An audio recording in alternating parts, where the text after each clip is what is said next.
I'd like to start by saying thank you to Don, Patrick, and the rest of the Nicosi staff. It's an honor to join you in what I believe to be a cause of utmost importance, and thank you to all members of Congress and staff that are in attendance today. My hope today is to provide you with an answer to a very important question. But before I do that, I want to warn you in advance that the details to the answer will be graphic and blunt. The question is, what impact is porn having on our youth? I'm going to talk about this from a user perspective, the young boys and men that are consuming pornography on a daily basis. In 2011, psychologist Philip Zimbardo gave a TED Talk, excellent talk, titled The Demise of Guys. In it, he pointed out that a growing number of young guys are losing their ability to be intimate with their real-life partners. He suggested that it was a result of increased internet use. However, he wasn't the first to suggest this. In 2007, psychiatrist Norman Doidge published his New York Times best-selling book titled The Brain That Changes Itself. Here he describes what he was seeing in the late 90s. During the mid to late 90s, when the internet was growing rapidly and pornography was exploding on it, I treated or assessed a number of men who all had essentially the same story. They reported increasing difficulty being turned on by their real-life sexual partners, spouses, or girlfriends, though they still considered them objectively attractive. Now, I know what Zimbardo and Doidge were saying was right because it happened to me. So let me share with you for a few minutes what it was like for me growing up with porn. I was first exposed to porn at the age of 8. I was playing in my neighborhood with some friends, and we found a Playboy magazine. At age 10, my family got cable TV, and I would stay up late at night watching softcore porn while my parents thought I was sleeping. But the real game changer happened at age 12. My family got high-speed internet, and within a few days, I was watching hardcore porn. I would ride my bike home from school as fast as I could and watch porn for a couple hours before my parents got home. By the time I was out of middle school, I had seen just about every genre of porn there was, and I wasn't the only kid doing this. Kids at school would often exchange pieces of paper with tips and tricks of where we could watch free porn and how to hide it from our parents.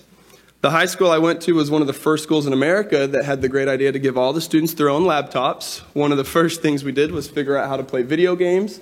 The second thing we did was figure out how we could watch porn.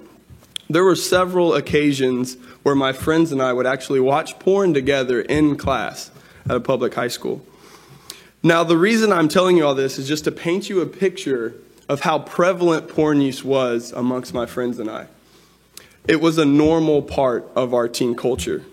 In retrospect, it is clear that it was affecting our behavior, how we viewed and treated our peers, and ultimately our sexuality. I became sexually active at the age of 14. And that was when the battle between pixels on a screen and my sex drive for real-life partners began. Through high school and into college, the impact porn was having on me worsened, ultimately leading to a time when I was 23. I went to have sex with a girl I found extremely attractive and beautiful. But when we went to have sex, I couldn't. I couldn't feel any arousal, excitement, emotion. So I was a young, otherwise healthy guy. I had no clue what could possibly be wrong with me. So I did what anyone would do. I got on Google. I typed in young guy erection problem, and my search for answers led me to something that blew my mind. I found forums with thousands of guys all saying the same thing, and they were my age, and they were younger, they were teenagers, saying that they'd used internet porn for several years, and they reached a place where they could no longer function with their real-life partners. Long story short, I decided to quit, and quitting wasn't easy. But one thing that helped me was getting educated on the neuroscience behind addiction, the neuroscience behind sexual conditioning, and how porn can alter our sexual template in our brain. There are now forums with hundreds of thousands of guys all over the internet where they're giving up porn for mental and physical health reasons. So for these guys, it's not a moral issue, it's a mental and physical health issue. I saw a big need to point these guys to helpful information, so I started Reboot Nation. It's an online recovery community, and it has grown to 10,000 members in just 3 years, mostly young guys. There's now a lot of research coming out in the last couple years that documents this sharp rise in youthful sexual dysfunction. This 2016 paper that featured several U.S. Navy psychiatrists and urologists pointed out that all studies assessing youthful sexual dysfunction, age 18 to 40 young men, reported ED rates of 2 to 5% before 2002. It also said that multiple studies since 2010 have the same age group of guys reporting ED rates of close to 30%. So to take I should also say this. This paper also had case studies that had sailors recover from sexual dysfunctions by removing porn use. That's important to point out. So to answer the question of what impact is porn having on young men, what are the effects? Let's take a look at some of the most common effects young guys report. We have anorgasmia and delayed ejaculation, which sometimes that can be a precursor to ED. This is where it becomes increasingly difficult, if not impossible, to climax with a real partner. A lot of guys say they have to fantasize about pornography or maybe masturbate while they're with a partner just to be able to climax. We have erectile dysfunction. Your erection still works with porn. You're dependent on porn, but you can't get it up with a real partner, so there's porn dependence. And that also points out that it's not another organic problem. We have brain fog, concentration problems. The sexual dysfunctions are usually the only things that get a young guy's attention, but there's other effects. This is a real common side effect that we see. We have increased social anxiety. It becomes increasingly uncomfortable in social situations. Declining interest in real relationships. This happens more subconsciously, where sexual triggers now make you crave pixels on a screen, your laptop, your phone, and not intimacy with the real partner. And we have morphing porn tastes, escalation. What used to arouse you no longer does the trick, so you escalate into more extreme, shocking material, or click to something new for the novelty to achieve arousal. In 2012, approximately 1,500 guys on a porn recovery site were asked if their taste in pornography had changed with continued use. 56% of them said their taste in pornography became more extreme or deviant. 24% of these guys had shame around this escalation, but 32% of them did not have shame. So it's important to see that a majority of the guys that escalated into more extreme abusive content didn't even have any shame around it. That's important to point out because a lot of skeptics of this being a real issue will say that only people with shame around their porn use will develop problems. That's not true. Psychiatrist Norman Doidge helps us understand how escalation can happen or morphing sexual tastes. He says the content of what patients found exciting changed as websites introduced themes and scripts that altered their brains without their awareness. Because plasticity is competitive, the brain maps for new, exciting images increased at the expense of what had previously attracted them. This 2014 study on adolescent 16 to 18-year-old heterosexuals asked about the motivations for anal sex. The results found that anal heterosex often appeared to be painful, risky, and coercive, particularly for women, and the interviewees frequently cited pornography as the explanation for anal sex. Now, I want to look at a few important quotes that I think are telling. One of the young girls interviewed simply said this: obviously people enjoy it if they do it, but we know from this same study's results that one of the main reasons they're doing it is because they've seen actors pretending to enjoy it, not because they innately enjoy it.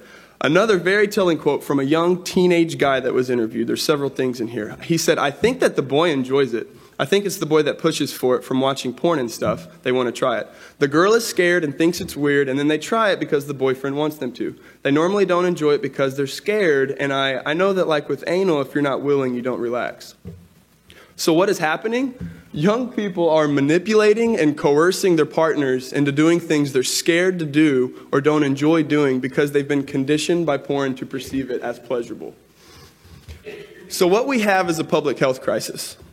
The widespread use of porn is affecting people in negative ways emotionally, mentally, and physically. And it's not just affecting the user. It's affecting the entire relationship dynamic and what young couples think is normal. This is an actual screenshot I took a couple months ago on a recovery site. I did a search for suicide, and I got back 26 pages of results of young guys contemplating killing themselves because they've been screwed up by pornography and they're not sure if they're ever going to recover. I've had a 12-year-old reach out to me because he wants to stop watching bestiality porn and he has no idea how to stop. I've had a grown man in his 50s come up to me after a talk at a conference, sobbing with tears down his face because he's been addicted to porn for over 20 years. And I've had parents call me with desperation in their voices because they found their 8-year-olds watching hardcore abusive pornography, and they don't know how to filter it on their devices. This is a serious issue. But I want to end on a good note. There is hope. We have thousands of success stories piling up daily, mine being one of them, where people are not just regaining their sexual function, but they're also regaining their motivation and their zest for life. When I first quit porn, I just wanted to get my sexual function back. But after recovering and getting educated on how porn impacted me, I now have more compassion, more empathy, and more motivation.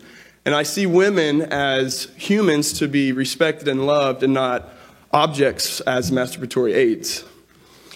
So what can we do? I think the first step is to raise awareness. I think that we need to get the information out to the public so everyone can make informed decisions regarding porn use. That's a good first step. I think the best way to do that is by education about how porn can impact the brain. I believe sex education should include a basic understanding of the brain's reward circuit and the effects of overstimulation.